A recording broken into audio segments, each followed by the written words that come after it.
Welcome to Forging Flame, a podcast all about the creative process. My name is Ryan Selleck. And I am Nick Hinton. And today we're talking about suicide. Yeah, a little bit heavier subject matter than our typical fodder, as it were. Yeah.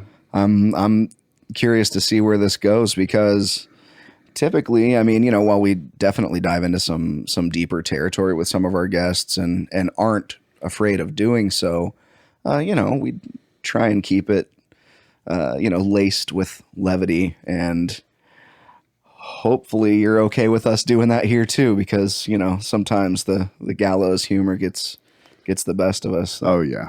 That's honestly, I've been to too many funerals for young people, and even in those scenarios, I just can't help myself but cope with making some of the most inappropriate jokes. Like there's a part of me that's like, whoa, man, I can't believe you said that. But at the same time, you know, the sense of release I get from being able to kind of move about that space in such a manner really helps me, you know, move past it. And one loss that Nick and I share in common is our good buddy Kurt Lowry, who died in a motorcycle accident in 2017. And man, everybody at his funeral were cracking jokes and telling their favorite Kurt stories. And honestly, that's the way he would have wanted it. You know, he wouldn't want people in there overly sad about his death. He would have wanted people to have a good time. And I can hear him say that in my head right now in his patented Kurt laugh. It was ringing throughout my ears almost the whole time we were there. And it's already like, everyone is going to see in this episode what a weepy fucking baby I am, because I've always been a super emotional person, and it doesn't take much to set me off. And, having a bunch of daughters doesn't help that. And I'll cry at the drop of a hat, and I guarantee it's going to happen today, because thinking about Kurt has already got me kind of up in my feels. But it's okay. It's okay to have feelings and express them.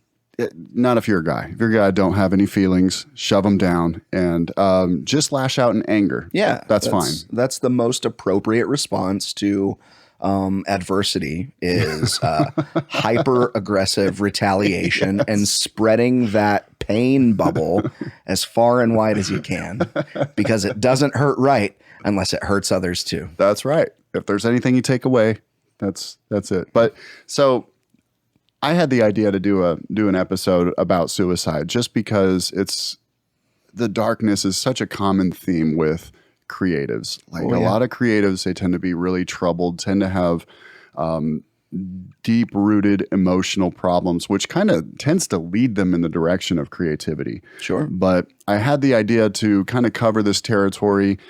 We should be upfront and say that we are not doctors. We are not psychiatrists. And if you are experiencing some rough times, the best sort of toilet's still running. I turned the toilet off. It's going to run periodically because I'm not getting up to do anything about it. So when you hear that, just consider it a little texture to the Forging Flame experience today. Yeah, we're here in my messy garage, and there may be children. There may be an air conditioner. There may be a running toilet going on. There may be a dog barking. Mm-hmm. A fire truck zooming past as one of my elderly neighbors needs assistance. Just probably a pat on the back. Given the frequency of these such visits into specific residences, usually I think it's probably just like a little bit of reassurance that they need rather than any legitimate emergency assistance. Right. So, and also let me just say that I deeply and truly hope that is the case, because I don't wish ill of any of them. Right. So again, we're not doctors, we're not psychiatrists. You should probably seek help if you're experiencing anything. But the reason I wanted to cover this is because I just wanted to kind of share my perspective and my experiences on the thing. But it also happens to be Suicide Awareness Week. So in case you aren't aware, suicide's a thing. It is a thing. I think these awareness days and weeks are kind of silly sometimes. Really, I think it should be called Mental Illness Awareness Week or something like that. Like, because of course there's suicide. Like, that's not the problem. The problem isn't people killing themselves. The problem is people struggling with these deep-rooted issues and not knowing how to cope with it and feeling disconnected from the people that love them. So, if it's okay with you, Nick, I'd like to start with something that I read online some time ago. Okay. This is, I mean, full disclosure, man. I've definitely struggled with suicidal thoughts myself, and it's gotten real dark. And it's one of those things that if I'm not careful about the way that I manage it, it can be a very slippery slope, and it can lead me into a very dark place. And it's not the kind of thing that I really like talking about because I don't like to bum everybody out. I don't like to, bring my friends down. I don't like people worrying about me, all of those things. But it's a fairly frequent issue that I've had ever since like adolescence. It's been an ongoing thing. But I think starting us off kind of spinning in the right direction is something that I found on Tumblr several years ago that completely reframed the way that I thought about suicidal thoughts. Because when I first experienced it, I think what probably most people that experience it think, and that's like, oh wow, I must be completely broken and completely fucked up and beyond repair, and that makes everything so much worse when you go down that road. But reframing it can help you see things in just a little bit different of a perspective that may help. I think perspective's huge, Sure. because if it's all like wanting to die and darkness and nothing's even worth the effort, then that's all the universe is. But if your perspective's wider than that, then you can sort of effectively compartmentalize it a little bit. Right, and perspective absolutely influences the reality of the reality that you're moving through day to day.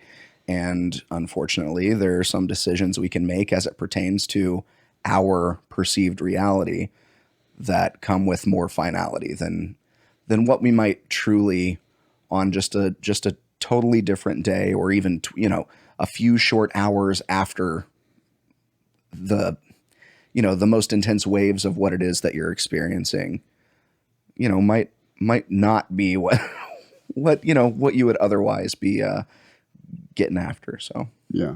I mean, life is always full of possibility, but one of the things you experience, especially when you have somebody close to you die, is exactly the word you use, the finality of death. Like that's like really the only permanence that we have is when we lose somebody, man, they're really gone. Like what's left of them is basically literally what they physically left behind and what they kind of left behind in our memories and everything. But other than that, like you're never going to see that person again.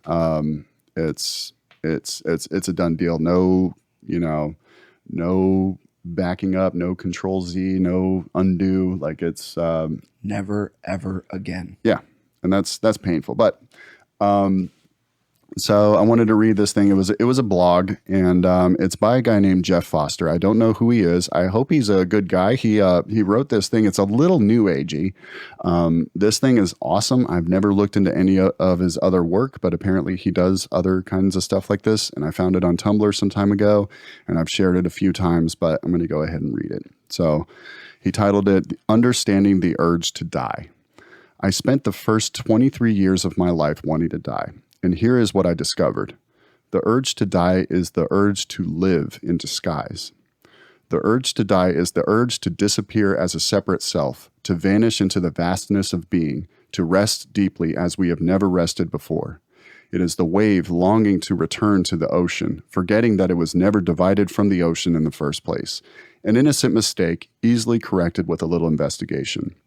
The urge to die is not negative, sick, dark, or sinful, but it is deeply, deeply misunderstood, that's for sure. We ignore the urge, push it away, hide it, medicate it, keep it a secret, try to numb ourselves, or even philosophize it away. But when acknowledged, honored, listened to, even the suicidal urge, the urge to shed our false skin, contains infinite intelligence. All feelings do. For secretly, the urge to die is the urge to awaken, to come alive, to stop identifying as a separate body-mind, to remember our original nature, vast and free.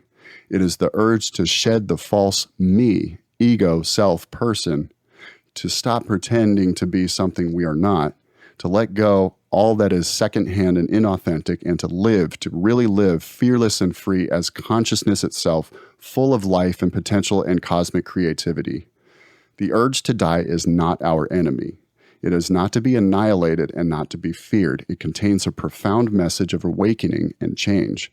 It says, shouts, screams, you are not limited to what you think you are. You are a child of the universe. Remember, deserving of all its riches. Only the false can die, and you cannot be false. Can we hear its call? Can we listen, really listen? The wave cannot return to the ocean, cannot get home. It was never divided from its home in the first place. You are already oceanic, friend, and the true suicide is not stopping of the body-mind, but of remembrance of your original and unblemished nature, here and now, beyond the ravishes of time. Live, live, live, nothing to lose. That last line was all caps in there. Bro. So that to me was powerful because it reframed it in my head. It was like, not like when I'm experiencing these states, it's not like I wasn't, typically I'm taking it as like, man, I'm broken, I'm fucked up. But like looking at it in this way, just that little bit, the urge to die is the urge to live in disguise. And I'm just like, that's absolutely it. It's not that I want to die. It's that like these circumstances are so defeating and so overwhelming that I just want to live, I really want to live, but I feel like that's an option. So the alternative is I want to die. So sorry to get you choked up so early. No. It's, I mean, it's sorrowful in a way, but also completely inspiring and beautiful on a lot of levels. And it's something he said so much, and I should have been taking notes, but I was so caught up in just what was happening. But something, and I don't remember the specific line, but the lack of remembering the purest form. And I've had a lot of experiences where I spent a great deal of time pondering things like these, and I would certainly say that those experiences have influenced the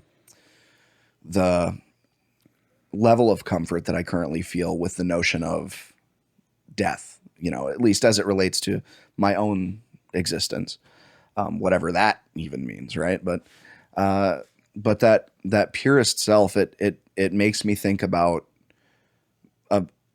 a newborn human child, and truly, I mean, it's a tabula rasa situation. It's a totally blank slate, ready to be imprinted upon a new human, and there is nothing but pure, clean energy coursing through those brand new bundles of life. And it's really like being super close to that moment of birthing.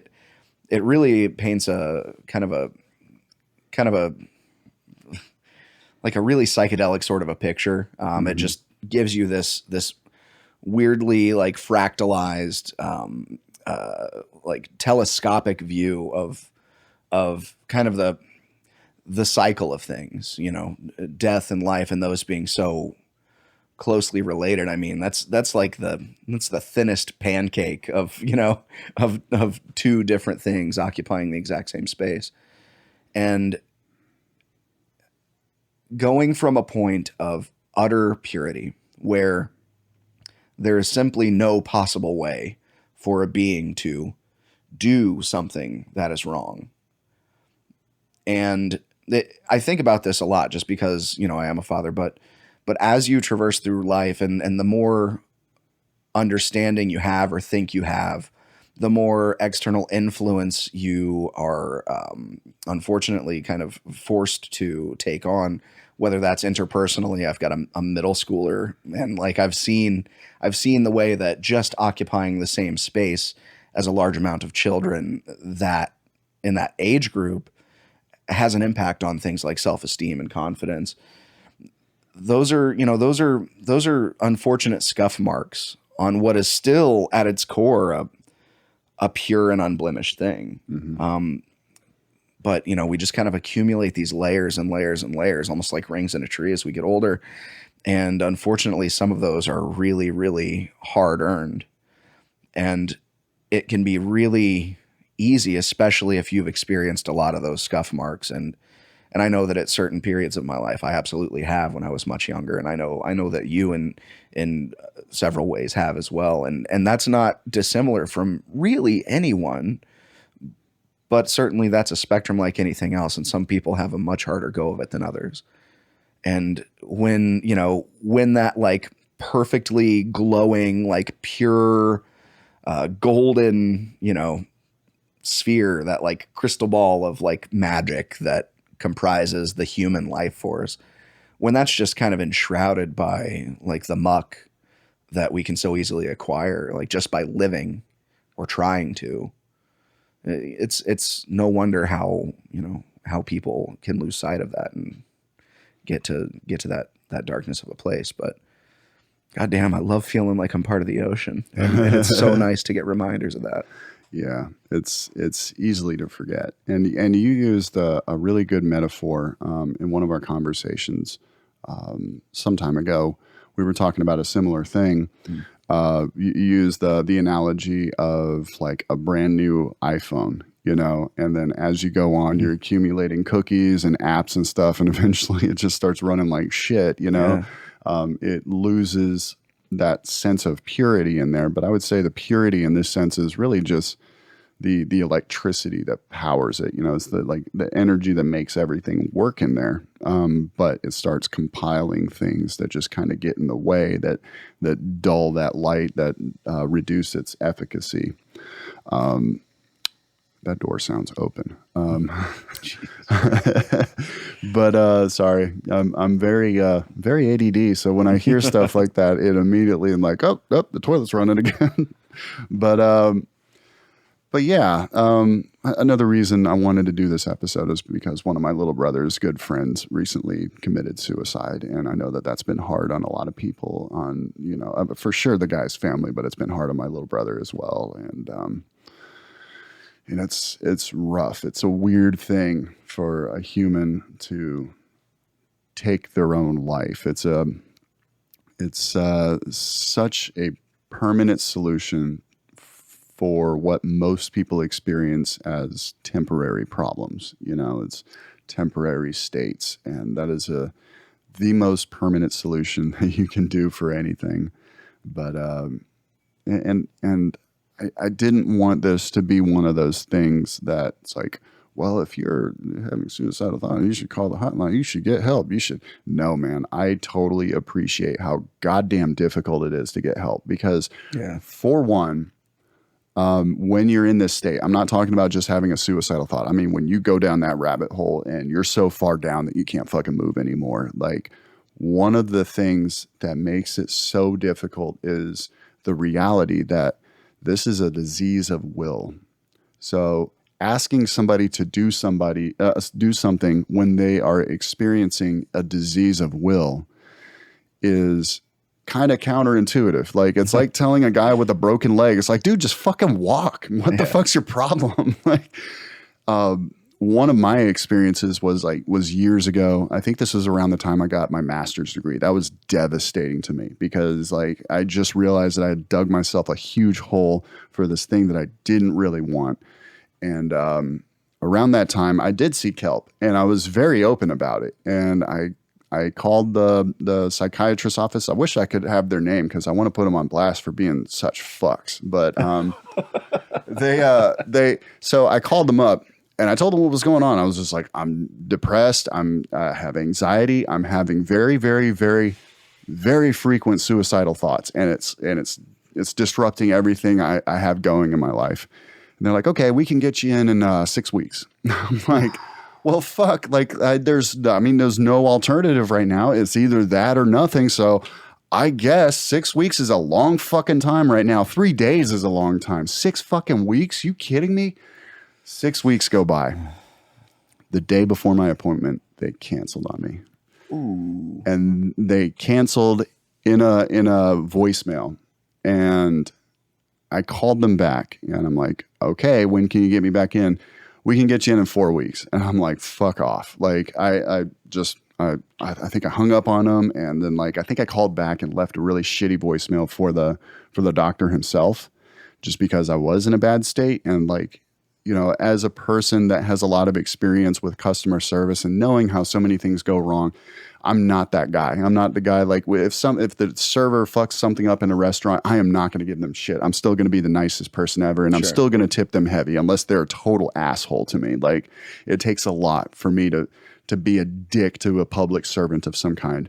But in this case, I was fucking livid, and I'm just like, it's almost like they secretly wanted me to die. It was just like they're like, no, let's see how far this goes. And it's got to be hard to not entertain that thought, right? Like being on that end of it, like what better way to let someone who's going through some shit, like, know that you don't care about their existence. Yeah, exactly. You know?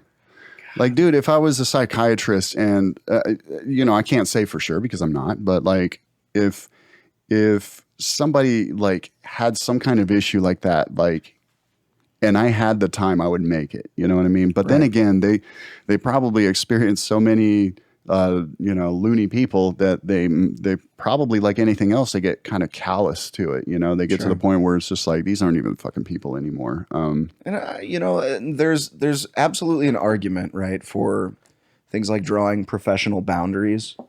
You know, especially when you're dealing with people who are potentially very, very unwell, and not just a danger to themselves, but also to others, which is a very real and you know, legitimate concern, right? But at the same time, it can't be, when we're talking about something that is rooted in emotion, because that's what it is.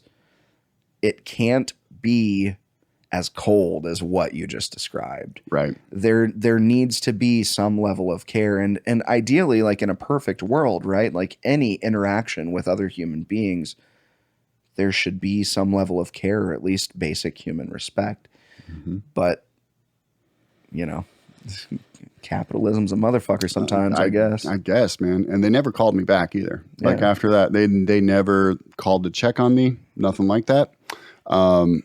So I just appreciate, A, how difficult it is to get like solid help, and B, just to make that decision to take that step to get help. Even like the suicide hotline, it's like super simple. You just call it on your phone. There's even services that you can text, and that's cool. I'm glad those things are a thing. And if you can, absolutely do that, because these people will help you reframe things a little bit, and that's great.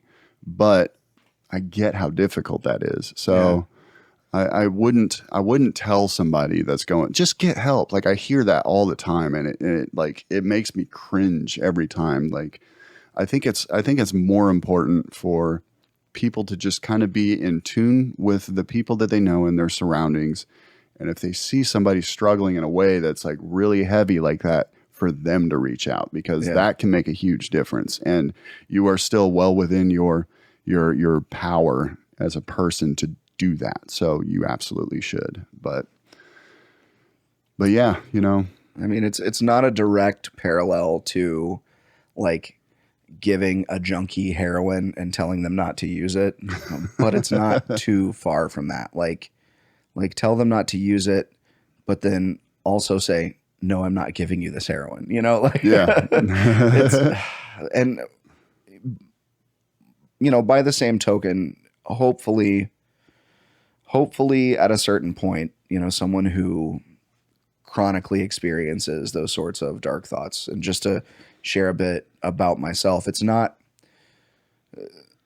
the sort of thing that I've ever been really even that honest with myself about up until very recently.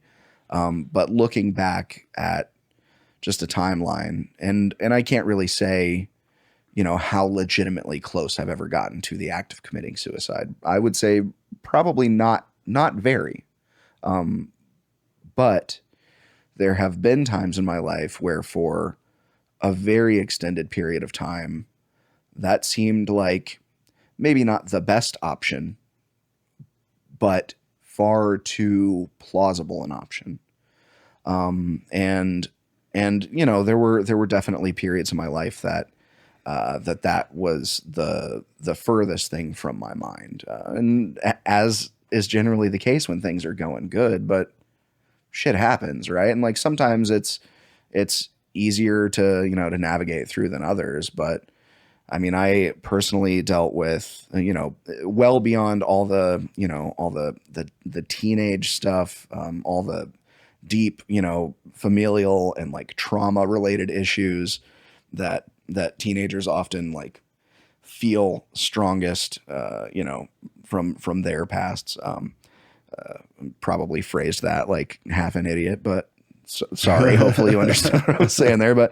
But as an adult, as a somewhat responsible and fairly mature in most cases adult, I dealt with the loss of a business. I had launched a business. Things went really, really well, and was riding an extreme high for a long, long time. And then just due to circumstance, had to completely shut that down. And that, coupled with the fact that that was my full-time job and that's how I was supporting my family, and dealing with shitty, like slumlordy landlords at the time, lots and lots of things can lead to, especially for someone who kind of has a lot of chronic issues with like self-worth. I tend to be, in my darkest and most private moments, I tend to be someone who does a lot of mental self-flagellation. It's not a good thing. It's something that I every single day have to try and work against when, things are less than ideal. Because I recognize all too clearly that things are often least ideal as a result of my own bad decision making. Something gets disconnected, which thankfully hasn't happened in a real long time, but in the past, like money management issues, stuff like that, there's a lot of different reasons why issues happen that can be traced back to something like a decision that you have made. And I, in those moments, just punch and punch and punch, and it gets ugly and dark. And most recently, even having to deal with like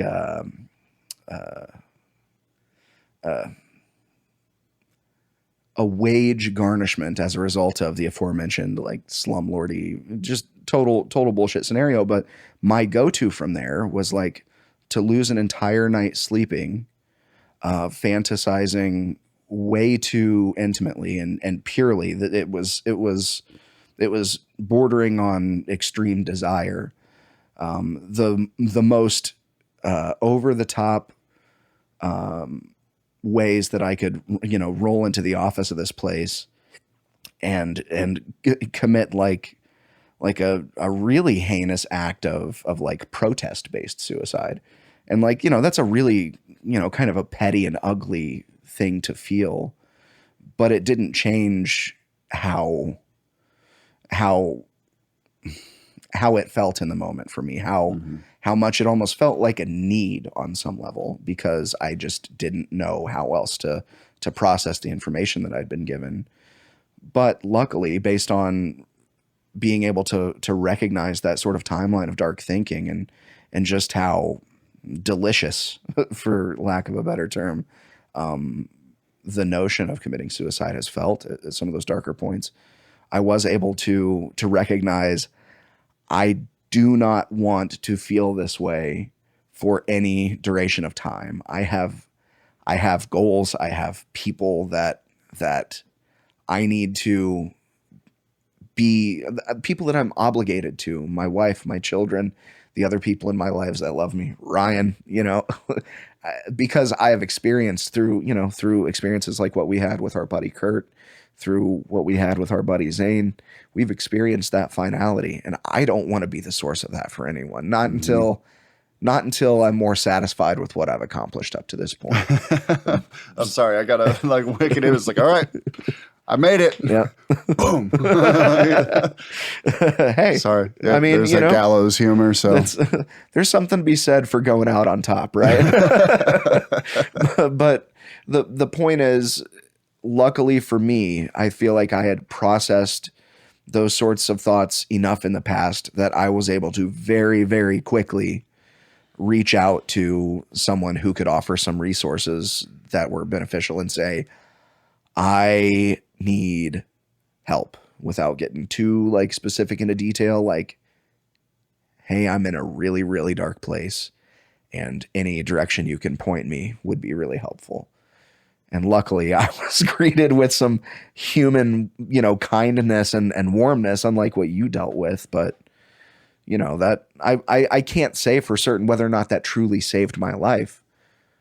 But God damn it, if it didn't feel like it in that moment. And even just the act of asking for help was so purifying to a large amount, 60 solid % of those ugly feelings, but so while it is up to us as the loved ones of other human beings to be aware and reach out when it seems like something is off, if you do have anything within yourself that says, but what about that other shit that I was going to do? Or like, what about so-and-so? If you feel that and you can be present enough to recognize it, fucking just use that moment, man, to like dive above water and just like try and grab at the rope.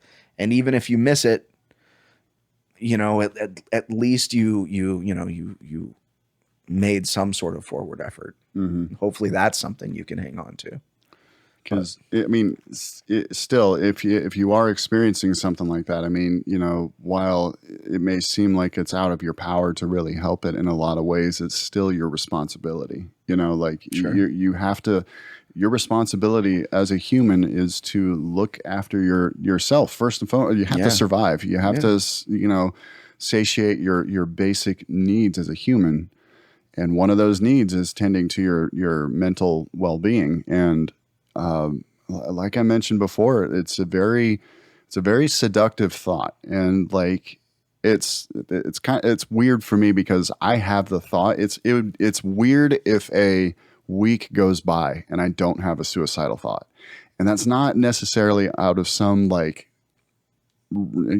some kind of brokenness of my nature or whatever. I mean, there are elements of that, but I mean, I at least recognize at this point that if I keep thinking about that, if I keep going back to it and I keep revisiting it, and like it'll start to become habitual, and then it spins out of control and I can't stop it, those first few times, if you can be aware enough, just like you said, to be present enough to understand what just happened there, is just like, whoa, I just thought about that. You should definitely take that opportunity. Yeah.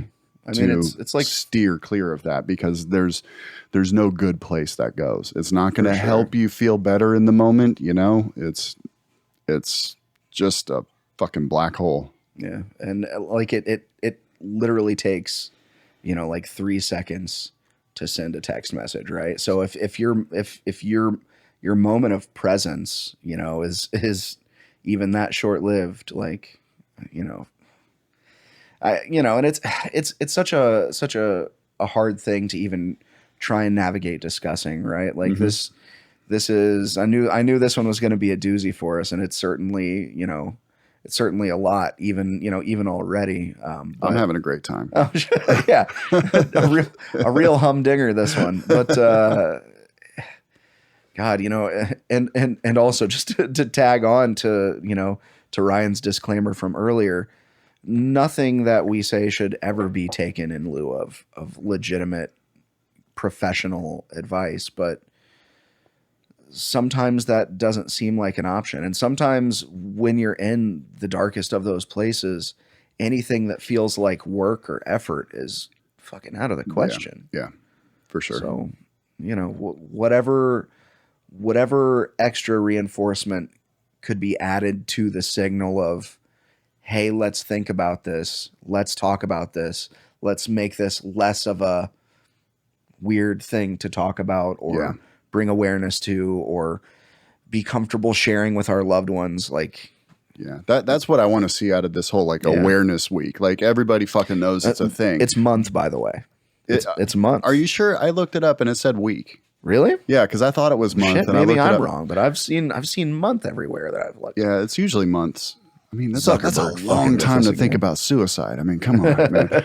But it's we're all going to be sad at the end of this month. Yeah, that's really what I would like to see out of it, because everybody knows it's a thing. But even the people that have been hurt the most about it, like a lot of them still don't want to talk about that kind of thing. And the people that are suffering the most about it don't want to talk about it. Like it's a motherfucker. Like I would just like to see it just like less of a stigma, because more often than not, when somebody is experiencing something, they're treated like they are a burden, you know, like they're treated like, oh God, fucking get it together already. Like, what the fuck's wrong with you? Like that's not helpful. Yeah. And really so far, man, we've only even talked about like more of the purely emotional and experiential side of this issue, but there's also a really, really large percentage of people who commit suicide that are doing so because of things like physical trauma. And I don't mean of an abuse related nature. I mean things like head injuries, CTE. I mean people who have been in the military and just been too near like heavy concussive, impacts of explosives or whatever, firearms. Boxers, football players, a lot of these fucking people are committing suicide. Professional wrestlers, Chris Benoit, Jesus Christ, like that whole story and the fun conspiracy attached, if that's your skis. But that whole story, I mean, it's all tragic, and stigmatizing something like physical injury is just batshit. But really, that's kind of in the same place, because those people who have experienced those things are going through a similar, from what I understand at least, not having gone through, a debilitating head injury along those lines, but those people are going through a similar emotional chain. It's just chemically, because of the physical damage, that's just where they're at. And it's not any easier to talk about for those people unless they have themselves, been given the gift of more tools, in the form of awareness or education or whatever. But yeah, you bring up a really good point. We have been hyper focused on like the depressive kind of side to it, because that's what me not being a professional, not having any statistics in front of me, that's where it seems like the majority of suicides happen, is like people being like suffering from depression or some type of mental illness and looking for some kind of escape, but yeah, then there's like those actual physical problems with it, like it still goes back to like nobody wants to be bummed out talking about it. It's just I mean, if there's anything that I'd like to achieve from this podcast, it's like that I just want to normalize talking about it a little bit, like I want people to feel okay saying that, like, hey, yeah, I experienced that shit too. I mean, yeah, maybe not bring it up like while, your buddy's best man is giving a speech. I was like, oh man, I think about killing myself all the time, like maybe not bring it up then. There's probably a more appropriate avenue for it, but like, not feeling such strong feelings against talking to somebody about it, because it definitely helps. I at least have I at least have one really solid confidant, my good friend Rachel. Like she's just one of those people that like for years and years and years, like I've always known that I can talk to her about anything, and she won't judge me. She won't. At the same time, she'll lift me up without coddling me. Yeah. And that's a very powerful thing that you can do for your friends, is to be very real about where they're at, but also just kind of widen their perspective a little bit on their existence, because like you, I struggle with self-worth. Like I believe on a fundamental level, as real as this table in front of me, that I am unworthy of love. Yeah. Don't let our egos fool you, folks. Yeah. but it's so ingrained in me, Yeah. and I haven't pinpointed exactly where it comes from, but I can't rationalize it away. Like sometimes I can like widen the perspective a little bit enough to like, at least manage it a little bit. But for the most part, it just like it's just a part of my cellular structure. It's a part of my body and my spirit. And like so often when things happen that don't go right, or like maybe somebody makes a decision that is entirely impersonal, but I might interpret it in a way that validates that belief. Yeah. It's just yeah. it's confirmation bias. It's like, see, I fucking told you. Like, It's a sweet little yuck nugget, isn't it? Just Yeah. something to feed that fucking ugly beast that wants to make everything about your life miserable. Yeah. I mean, that's see, this is the difference between us, man. Like, where we have a lot of the same ideas, but Yeah. dude, like, it's like I'm the left brain of the podcast, and you're the right brain, because the way that I'm seeing it is it's like a scientific process. It's like oh nope, got evidence, got it right here. The statistics are it's clear, not worthy of love, right there. See, like, and you're like feeding the beast. I love it, by the way. I don't mean to say that you're not. I mean, there's definitely qualities of us both, but we definitely lean hard one way and the other. Arguing with you about things is fun. Yeah. I feel like it's good for both of us. Just remember, I'm always right. That's fine. I'm okay with that. So, for the most part, I'm like, dude, I don't fucking know. But look over here. Like, that's what these people are saying. I don't know. Yeah, and I do very much process like those sorts of things. Like my philosophy on, oh God, where to even begin here? Because I think that the feelings that you describe and the ones that we share in terms of like the self-worth thing, if I were gambling on it, and I don't have statistics, because, I just operate on what I feel to be true until I've got something in front of me that shows me that that's absolutely false. But my assumption, my speculation is that among the most common of arguably negative feelings, self-worth issues have got to be like a top tier, probably number one sort of topic, because that's the easiest thing to tarnish within a person. If you're an asshole who loves manipulating people, if you're a super narcissist who gets off on like the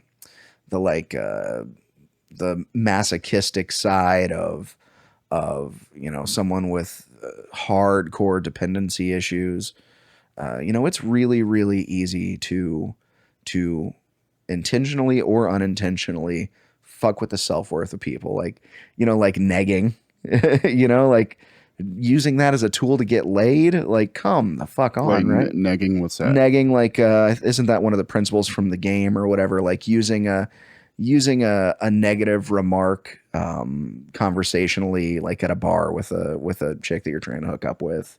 I feel like that's one of those things that look it up. Negging. I've definitely seen and heard lots of conversation on the topic, but yeah, it's really easy to fuck with those sorts of things. But I do also have a really, okay, in terms of pain, which is at the root of the issue of suicide.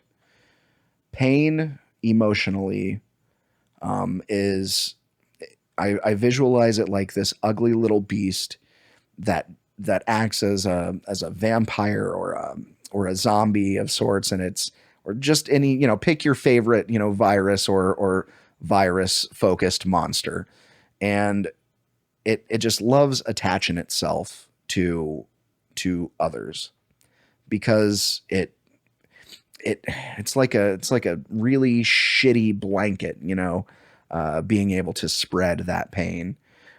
But generally speaking, if you've experienced emotional pain and it's not just related to something purely outside of the hands of human beings, that human related pain came from someone else. And it didn't come from someone else who was experiencing nothing but happiness. It came from that person's pain. there's the toilet again. We're just going to bring it up every single time because maybe you didn't even notice it, but now you're gonna. It's there. But it travels generationally. You know, it's something that, and I don't mean generationally in a familial sense. I mean in a broader human sense. We love hurting people when we are hurting, and that's every single one of us. And how much awareness we have of it, I think, directly correlates to how much we don't actually enjoy it. But it's a human characteristic, and I've seen it exhibited in people of all ages, small children. Like once they have a certain level of consciousness of self and surrounding, if they're hurting, they're gonna lash out in some way and try and make you hurt too, and not as intensely as adults or angsty teens can be prone to doing sometimes, but that shit just travels. And I think that we would all benefit on some level from recognizing that. And when we feel that within ourselves, doing what we absolutely can to cut the head off of that motherfucker before it can go any further. I probably had like a much deeper point than that. I think that was great. Dude, that spun me in several directions. Good. But one of them I'd like to cover is like I'm reading a book by, I'm going to butcher his name, like Thich Nhat Hanh. So Thich spelled Thic, I think. Okay. Yeah. He's a Buddhist writer, and the book's called Anger, Cooling the Flames. And one of the things that he talks about is when you're experiencing this anger, or it could be emotional pain, to address it as if you are a mother tending to a child. You don't want to repress it. Like, like if your child's screaming in the other room, you're not going to be like, I'll deal with that later. Like you're going to go in there immediately and be like, what's wrong? And like embrace it and then comfort it with just your sheer presence. That's kind of one of the themes that I've really gotten out of that book is that sense of really treating the emotional pain with presence and embracing it and understanding it, as opposed to like demonizing it and pushing it away or pushing it down. But there's also an interesting tendency that we have to replicate the pain that we feel unconsciously. Oh yeah. And I don't mean like lashing out, like not as direct as that. Like for instance, one of the weird things that I've noticed is that my dad's parents split when he was little. Okay. And he lived with his dad. Yeah. And he had a stepmother who was very abusive. And I'm sure in a lot of cases he felt like the biggest piece of shit in that house because he was not hers, My dad and my mom hook up. They split when they were young. Or not when they were young, when I was young. When I was like 2 or 3 years old, they split. Then by like 4 or 5, I have a new stepmother. She's abusive. And I have step siblings. I have one step sibling, one half sibling, both of them hers. Like she treated them with a very obvious preference. And and that's one thing that really fucked me up. And it's almost like it's weird how he had these circumstances and in a way he totally recreated them for me. And like I've had this conversation with Jessica Heckel. Jessica Heckel, by the way, just released her album and she's featured on episode 5. Shout out Jessica Heckel, jessicaheckel.com. Go get that album now. Empty Boat, check it out. Empty Boat, check it out. So she put it in a really beautiful way in one of our conversations. One of my conversations with her is that it's almost like you experience this thing and then like you just like dump it on someone else. You're like, hey, you figure it out. Like I can't figure this shit out. Like, what are you going to do with this? How do you manage this? I love that like that analogy of like almost equating it to like a family heirloom, like a physical, tangible thing. And I mean, like, cause I think about it more as like a genetic inherited thing, but like to really bring it into the physical space mentally like this. Yeah. And it's totally 100% unconscious, but there's a lot of ways that we do the same thing. Like it's baffling. But I think generally dealing with the type of feelings and emotions as they come up with presence is definitely a good strategy, and just really embracing it. And like one of my strategies is that I try to feel it in my body. Sure. Like I'm just like, okay, where is this coming from? Like, so I start scanning. I'm like, okay, I feel tension right here. Like this is where it is, like, and then I just start observing the energy. And I kind of got that idea one time when I had a really heavy migraine, and just nothing I was doing was making it go away. And I was like sitting in a dark room, and like I was just like, where is this pain in my head? And then like I started, okay, it was like right about here above my right eye. I'm like, what if it was like outside of my head, And then like gradually just the awareness itself made the pain much less substantial, just feeling it and not trying to hide from it. And I know I'm going all over the place here, but no, this is great. This is one of the reasons that the movie Fight Club is really really powerful to me. That scene where he uses the lie to burn the narrator's hand.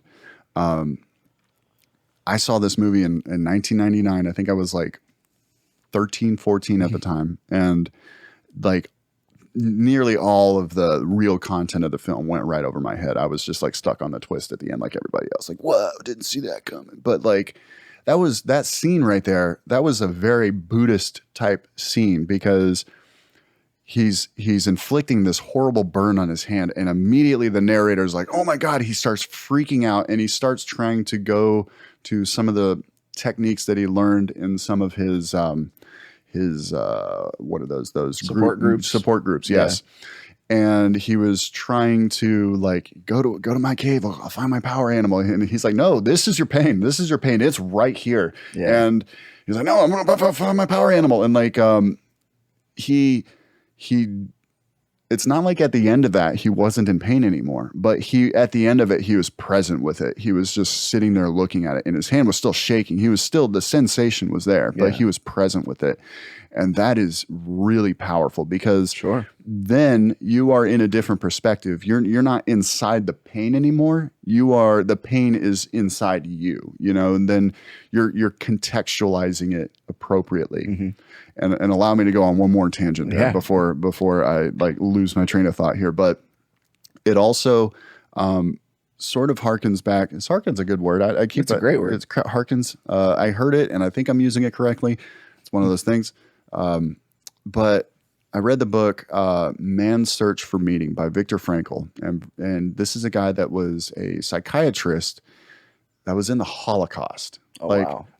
That's powerful in and of itself. He was a psychiatrist before the Holocaust, but then he was in a concentration camp like after that. And I think the biggest theme of that book, spoiler alert, not a spoiler alert, everybody should know this theme, but the biggest theme was when a person has a purpose behind their pain, if not all the time, most of the time, it's no longer suffering. It's pain with a lack of purpose. That's the worst. That's when people lapse into true like soul suffering. Yeah. And the way that he illustrated that was with some of the people that were in there were able to endure and survive and keep going because they're like, I have to, because if I don't keep going, I'm not going to be able to see my wife, and I might be able to see her. And if I stop now, I'm definitely not going to. So there's a purpose there. Right. And the people that totally fell into suffering, that just got swept under, those were the people that saw no purpose for anything that was happening. There was nothing on the other side of it. There was no good reason for it. So a lot of times what helps me is when I get into those suffering states of mind, I try to attach sometimes some type of purpose to it, because ultimately us as gods, we have that ability to give purpose to anything, and nothing can ever take that away from us. Like, we can decide what something means. Yeah. I can be in a super depressed state and decide that this is going to make me a stronger, more formidable human being, and I'm going to have much more to give because of this. Absolutely. And to kind of tag back on the point that you just made just prior, I love the way that Fred Rogers put it. because he's someone that meant a lot to me. Good old Fred. But if it's mentionable, it's manageable, right? Meaning if you can shine a spotlight on it so that you can observe where it exists, how it exists, what form it takes, and what potential directions its effects can travel down, then you do have a lot more presence, a lot more consciousness within that moment, and you do have the opportunity to make a decision and funnel it into something like fuel. And just to bring it back to the initial point of having this on our platform here is Forging Flame, some of the best goddamned art I've ever experienced in my life is a direct result of funneling pain into something visual or oral, and being able to receive the story that other person is sharing. And again, it's definitely hard to ask for help. It's hard to ask for pain, but maybe you don't need to directly ask for help. Maybe the answer to your problems is just on the other side of airing it out and sharing it in a more passive but much more beautiful way than lashing out or falling down a hole or committing an act of tragic finality. You know, whatever it is. I mean, art's a beautiful, beautiful thing in that way, man. It really is. And to jump back on another conversation that I had with Jessica, like we talked a lot about a lot of stuff, like, Sure. but like, of course we got into our own upbringings and stuff, and she had a rough upbringing, man. I'm not going to go into and share her personal details or anything like that, but she had it rough as a kid in a way that most kids don't. And I'm just like, it kind of baffled me. She's telling me this stuff. I'm just like, you're telling me this, like, this seems like something that somebody that's like really, really, really messed up. This is like something's not adding up here, because you're an amazing human being. Something's not adding up. And she revealed that, you know, her grandmother had a big influence on her artistic kind of push and inspired her in a lot of ways. And I think that's beautiful. But one of the things that she also said about that is that our experiences, like everything that happens to us, everything that's provided or not provided for us, like it's all just paint. It means nothing in and of itself. The only thing that matters with it is what you do with it. She referred to it as paint, as raw materials. Like, Absolutely. and the paint means nothing. It's like, what are you going to do with that? You know, like, no matter how bad it gets, it's still energy at some level. And in most situations, you still have the freedom to do something with it. You can channel it in a way. You can channel it into art.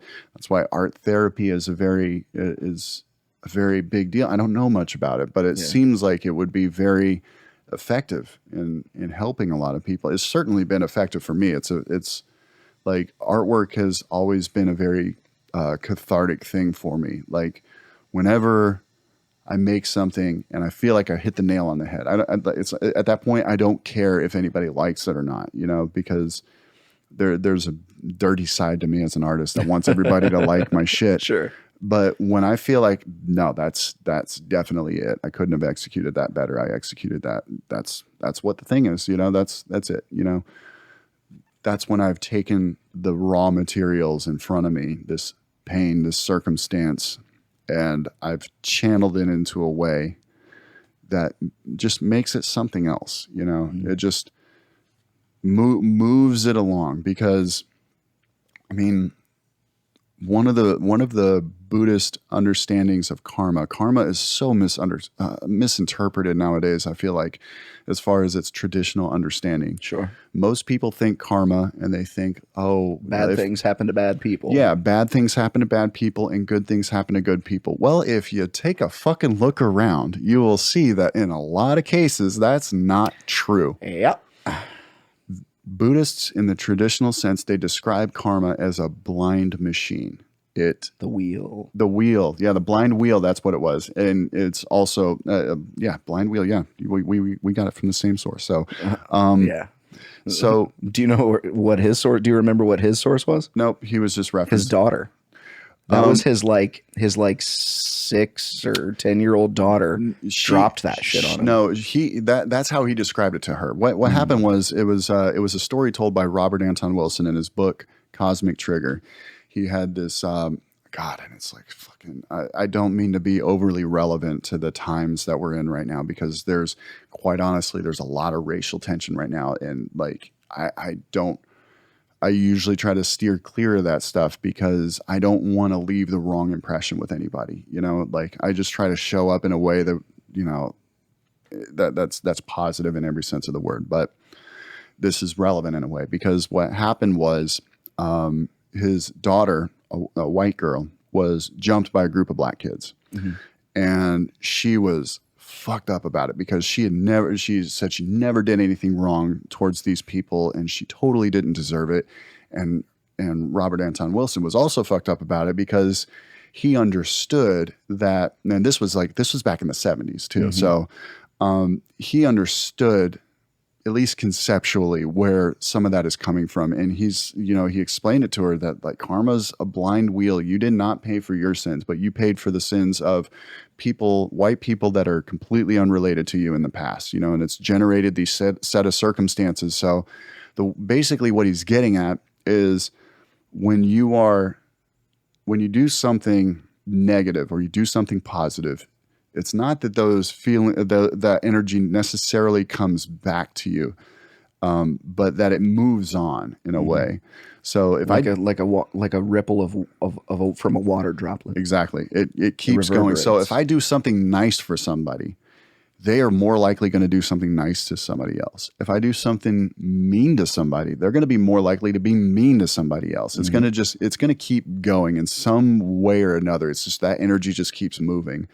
And what she said, like what happened was a day went by and she was like totally fine and she was chipper. And he was like, what's the deal? Like, you okay? She's like, yeah, I just decided to stop the wheel. I just decided to stop it, you know, like, and he was like blown away how profound that was for this kid to decide that like, no, I'm just going to stop it. I'm not going to keep that shit going. Yeah. Like stopping your own like wheel of karma.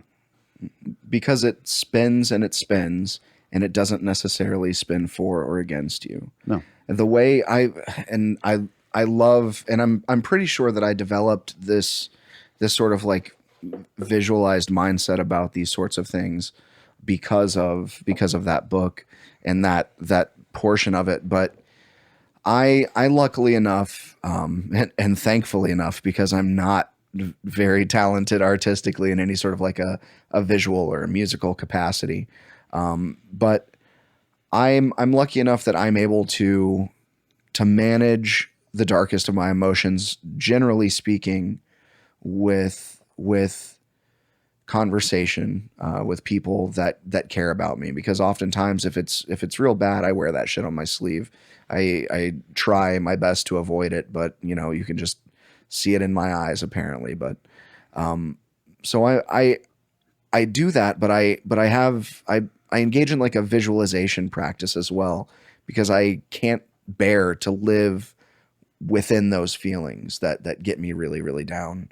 And some of it's, you know, very much a sense of obligation to others, because I don't ever want to, and it's like, it's tied into the self-worth thing. I don't want to feel like the reason why people are upset. And I wish that were coming from a place of like more positivity, but it's absolutely related to like I don't want the negative attention. I want to serve because, you know, I feel like that's what I deserve. I don't know. But, the point that I'm getting to is I visualize, just because of like the cyclical and spherical nature of everything, be it the wheel of karma or like the bubble structure of an electron. It's all a bunch of moving wheels, spheres, bubbles, whatever, that are operating off of momentum. And some of it is momentum that is coming down through the bloodline. Some of it is momentum that is coming from just the motion of human history and all of the shitty things that we've done to each other as just beings in a space that exist on different sides of different imaginary lines, or momentum coming from you and your own past trauma and how that has propelled you forward and influenced your decision making. But it's like if you can put yourself in like a Matrix-esque space, and you can think about that one isolated thing, that one emotion, and you kind of visualize yourself running around on a well-worn track, and it's just a short fucking circle. But that circle has a whole lot of momentum behind it, and that track gets worn into a rut eventually, and it has broader sweeping implications in terms of how it influences the decisions that you make to come.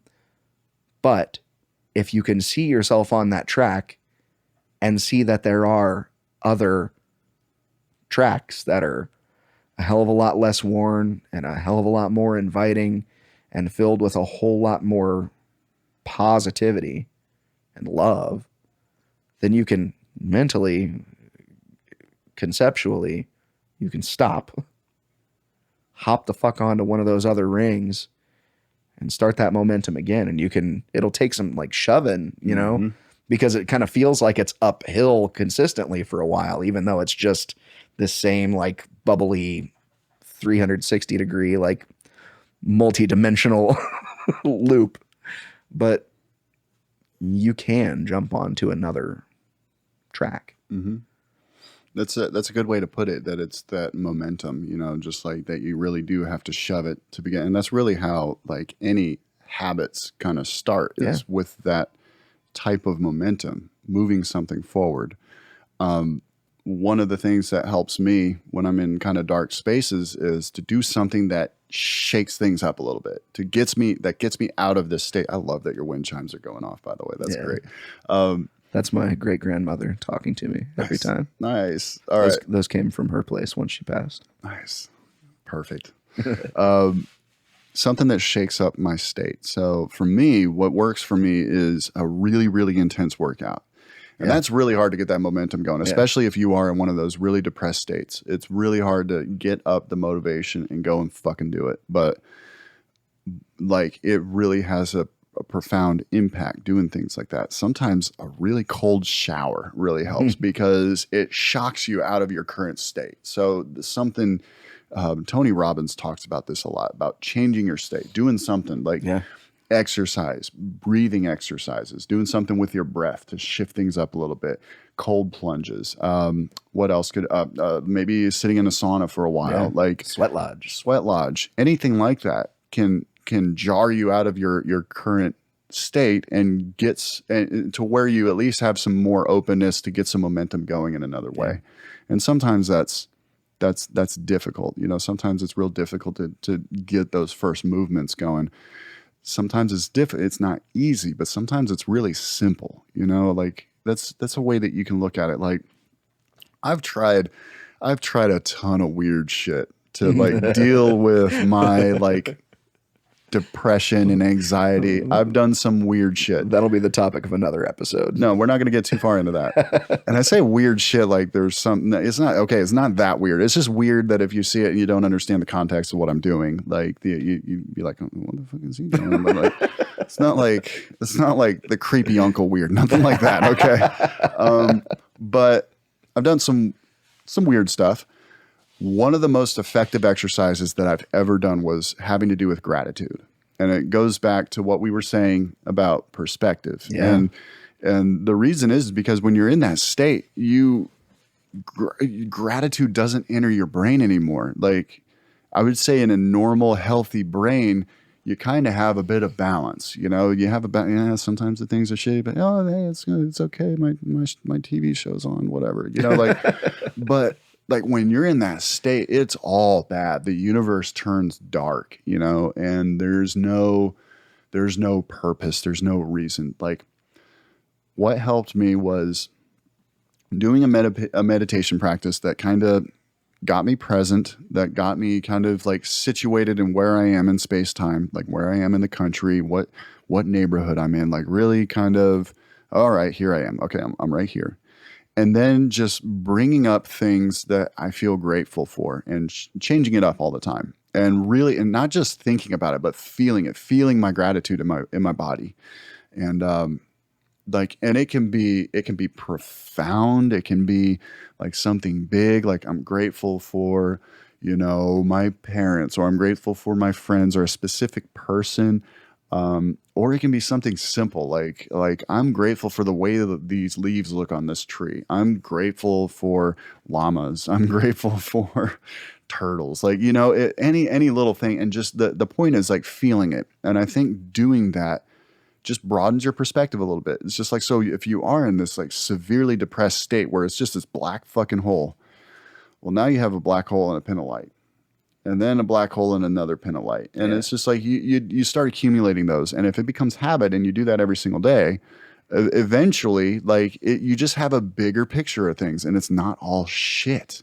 It's remarkable how few of those pinpoints of light it takes to illuminate a pretty fucking dark space too. Yeah. As long as they're coming in from different directions, it's like I can actually see in here. Yeah. I was like wow. There's that fucking thing I keep stubbing my toe on, I can see it now. It's got shape, and I can get it the fuck out of here. Yeah. Yeah. It's scope.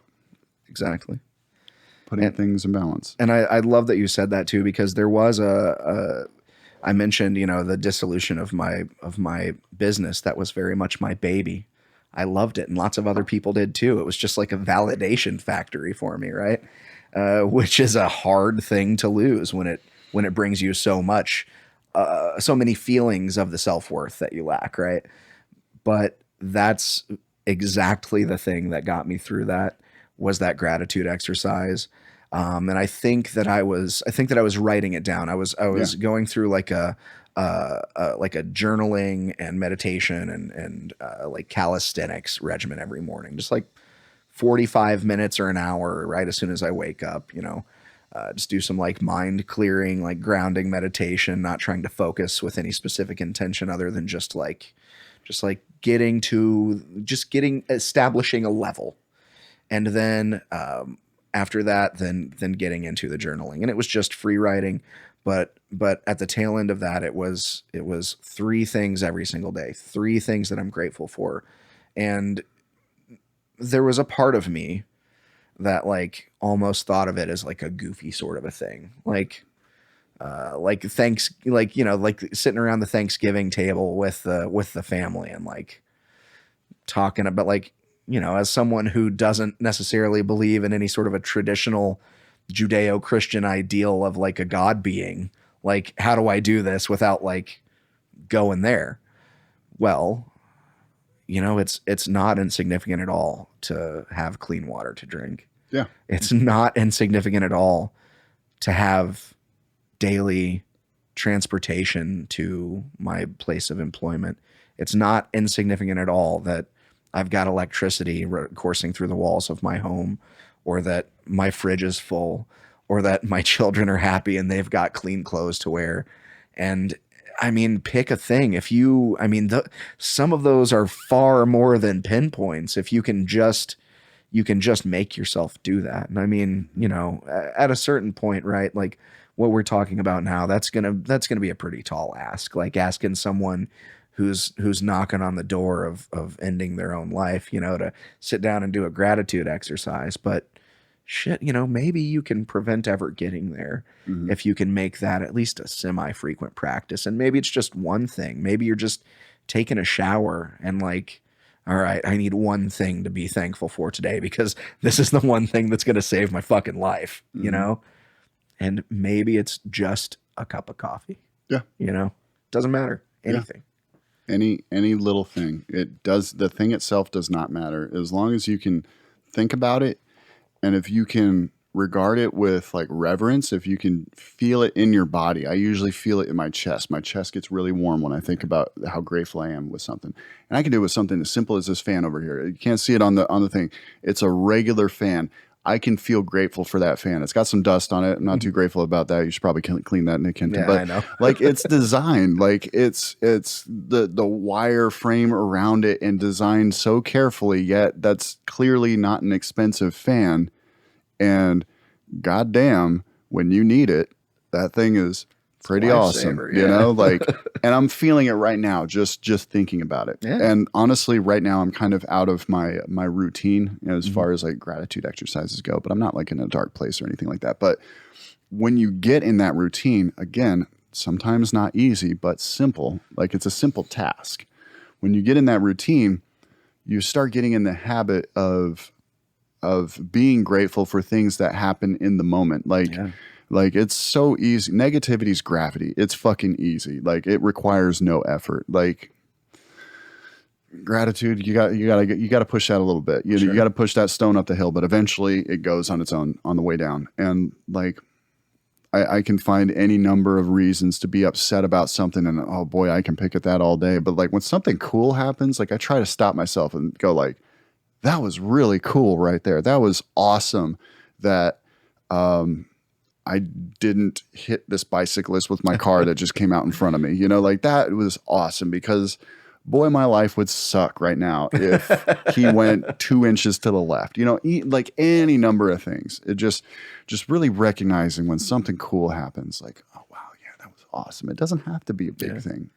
The great thing about gratitude too, at least as it relates to the topic of suicide, is that if you are able to even, work yourself into feeling gratitude for just about anything, then the notion of suicide almost becomes like something that you feel like an asshole for ever feeling. It's like, whoa. I've got clean water, and like I've had that sort of thought too. Like, man, how the hell could I have ever let myself feel like that dark or that deep when I genuinely have like so much available that so many others don't? Yeah. And I mean, again, back to perspective, the struggles of others don't necessarily invalidate the struggles of ours. No. Even if you were to put them on some sort of a cosmic scale, right? Because it doesn't necessarily matter how heavy the individual thing is if what it puts forth is as heavy as fucking dark matter, right? Like that's some pretty weighty shit.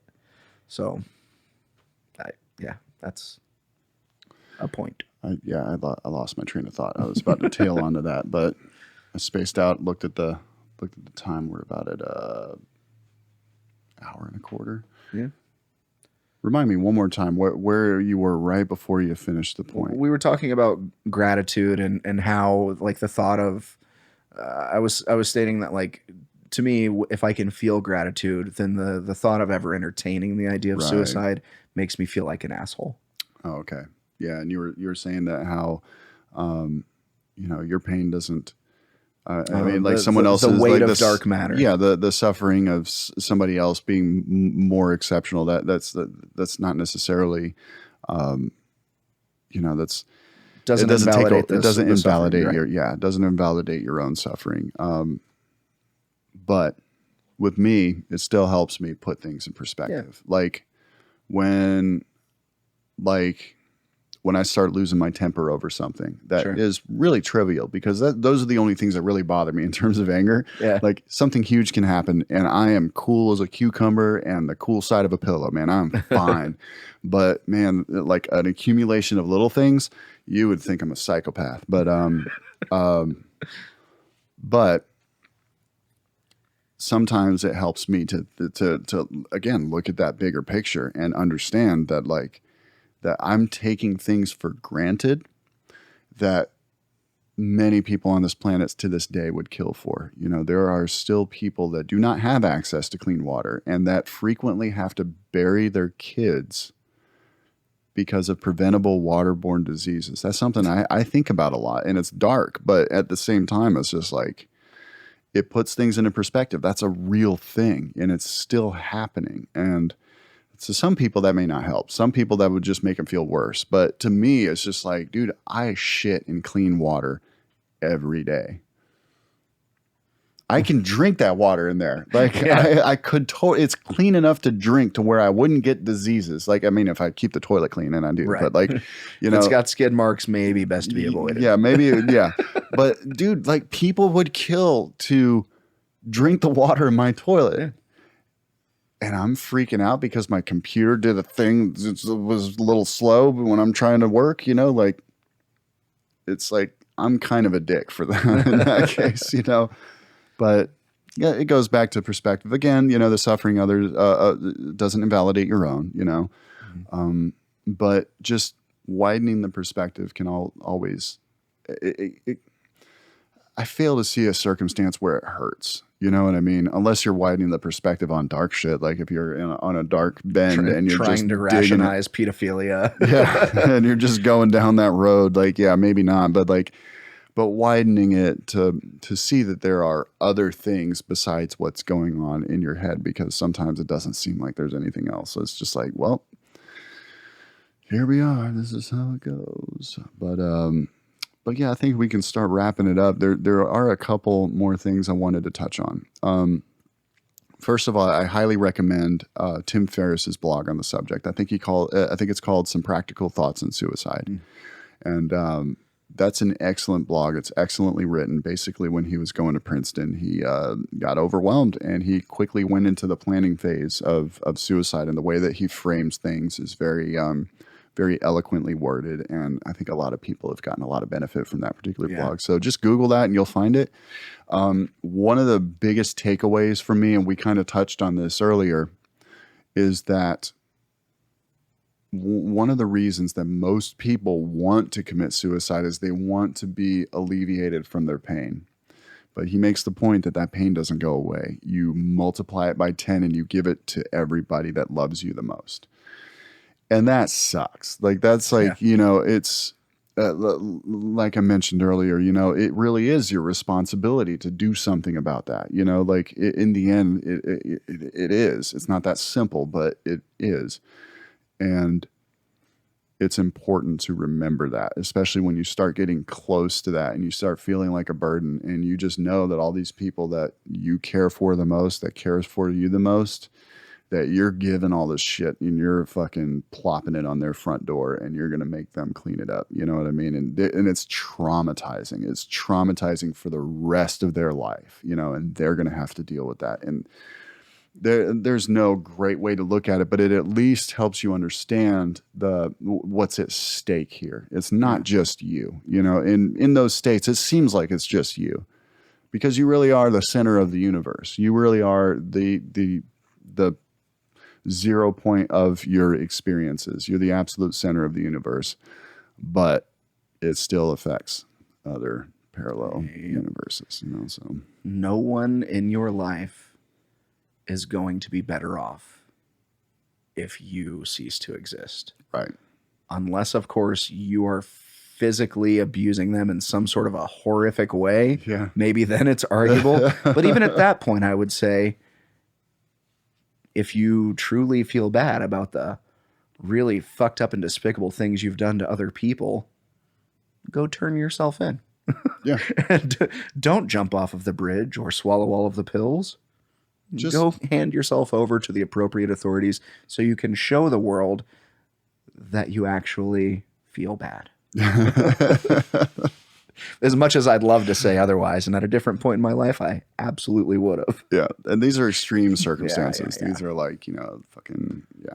I'm not even going to get too far into that. Going way too far to try and make light of a really fucked up scenario. Sorry, guys. That's what you get. You're listening to our podcast. You never know what you're going to get. Forge of Flames like a box of chocolates. So one other thing I wanted to share before we head out of here. This is advice that I've not for advice for the person suffering, but this is, I think it's pretty well understood as like pretty official advice for dealing with somebody that may be suicidal. And it's asking two questions. It's outright asking them, are you having suicidal thoughts? Then they'll say yes or no. If they say yes, asking them, do you have a plan? So that does two things. And again, I am not a professional on it. I do know that that professionals do recommend that that's the way that you approach it, because you're taking the bull head on. You're taking the bull by the horns. You're directly interacting with it. You're not dancing around the subject. It's going straight to the point. Are you having suicidal thoughts? And it's getting the dialogue going. Then asking, do you have a plan, gives you an idea of the severity of the situation that you're in. If somebody has a plan, then it's pretty far along. You know what I mean? You're in muddy waters then. Yeah. A lot of people, they don't get that far. And I've been struggling with this for most of my life.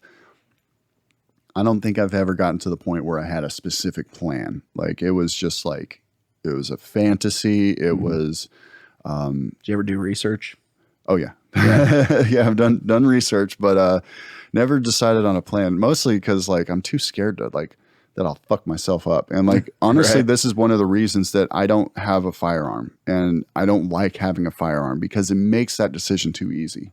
Sure. You know, when that decision, because I can get in manic states, I can get in crazy states where I am not thinking clearly. Yeah. When I make that decision way too easy, as far as just pulling a trigger, that makes me nervous. You know, like I'm not going to say I'm ever going to do it or no, but you know, like it's just, I don't like how easy that is. I should be at least mildly inconvenienced. Yeah, there need to be a few steps involved at a bare minimum.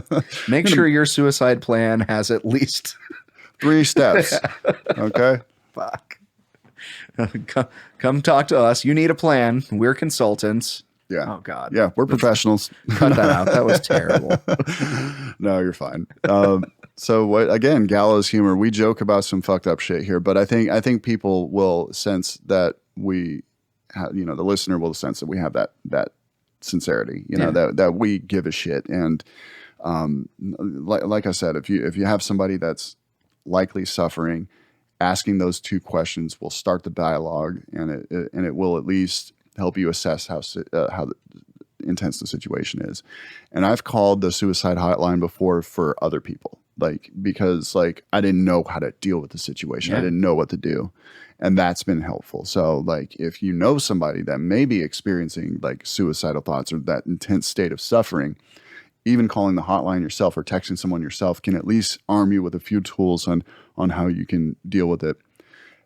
And I definitely, you know, despite my own experiences with psychiatrists and counselors and stuff, like, I don't want to discount the efficacy of those. And in some situations, the correct answer is, you know, that combined with medication or some, what helps me anyway, like my personal thing, what helps me the most is having a routine. And I think that comes from a long line of people in the military in my family. There's something like in my DNA that craves that really stable routine. Like, I wake up at the same time and I do this, this, and this, and this, and this, and it's very predictable. It grounds me, you know, and then I can go from there. But you know, visiting a counselor, visiting a psychiatrist, maybe this correct solution, maybe medication is the correct solution, but you'll never know until you actually try. The first most important thing for any sort of therapy to be effective is you have to be motivated to change. Yeah.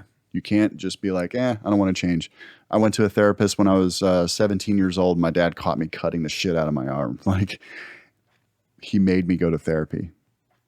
How effective do you think that was? Like, making your kid go to a therapist, like making him. Like, the question never was like, do you want to not be depressed anymore? It was just like, he saw a problem and he tried to solve it. So we're going to put you on Lexapro and we're going to make you go talk to this guy. It's like trying to get a kid to stop crying by yelling at him. Yeah. Like, I'll give you something to cry about, son of a bitch. Jesus. But anyway, any additional closing thoughts, my brother in arms, Nick Hinton? Man, I feel like there are a million little tendrils of like, you know, bits of anecdotes and perspectives and whatnot that we could get down. But what I will say is that shit, if you've got nowhere else to turn, reach out to us. Hit us up. No joke. I mean, I know that it's a ridiculous thing, but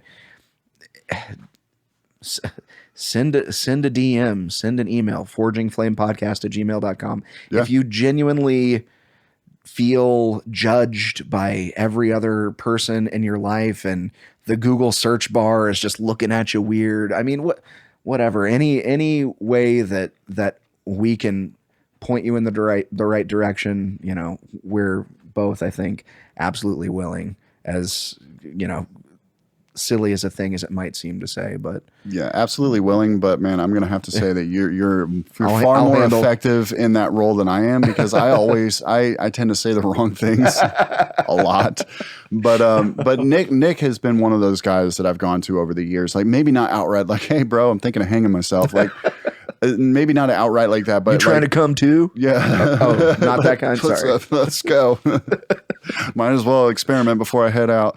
No, but Nick has been one of those guys that like I can talk to about anything, that like, you know, he's not going to judge me for it. You know, like there's not a judgmental bone in this guy's body. So, yeah, feel free to hit us up if there's nothing else, like, you know, like, and let us know if this helped you at all, if this was at all like beneficial. Like, I'm not one to really put like the feelers out there saying, oh man, like and subscribe, give me some validation. But no, man, like if this was helpful for you, cool. Like if our humor was a little too fucked up, understandable, let us know, I guess. I mean, really, I'm not gonna stop. Yeah, right. Keep being, of course, we're fucked up people, but we come by it honestly, and we actually care.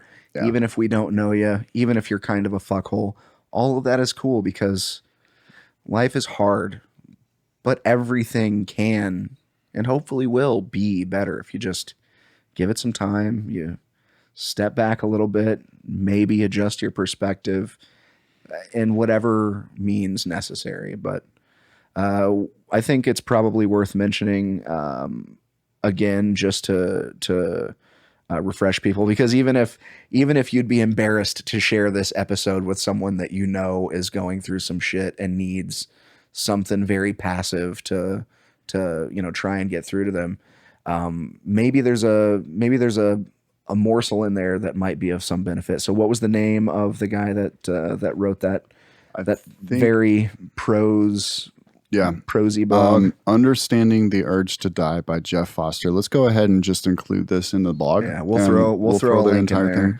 Oh, just go ahead and copy and paste it. Shit, why not? Yeah, we'll just copy and paste. I mean, we're attributing his words. I don't know where this came from. I mean, well, I did say I got it from Tumblr, but I don't know the source of it. I think it was just like a blog that he put out at some point, and then it just got moved around the internet. But definitely, this is at least it's reframing the problem a little bit. And I think it can help, you know, it's just like, oh shit, yeah, that's right. I want to live. What do I want? Man, I want fucking, I don't want like this, like, you know, I want something better. But yeah, we'll go ahead and we'll put that in the blog. So you can read it there. And then obviously everybody knows, oh, this is National Suicide Hotline, you know, like, it is a thing, and it could be helpful, and it could be, you know, like it could save your life. I wouldn't not recommend it.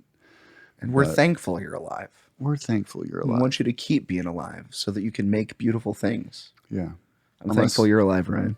Yeah, I'm thankful you're alive too, even though I can't say consonants sometimes. That's okay. Even though you have a hard time expressing it, I still feel it. Yeah. Love you. Yeah, love you. Yeah, I have a hard time with the words. Sure, the words part of it, but like you feel it. I feel it when I'm around. We hope you feel it. We hope you feel it too. All right, have a good day and a good weekend, everybody. We will catch you next time. Bye-bye.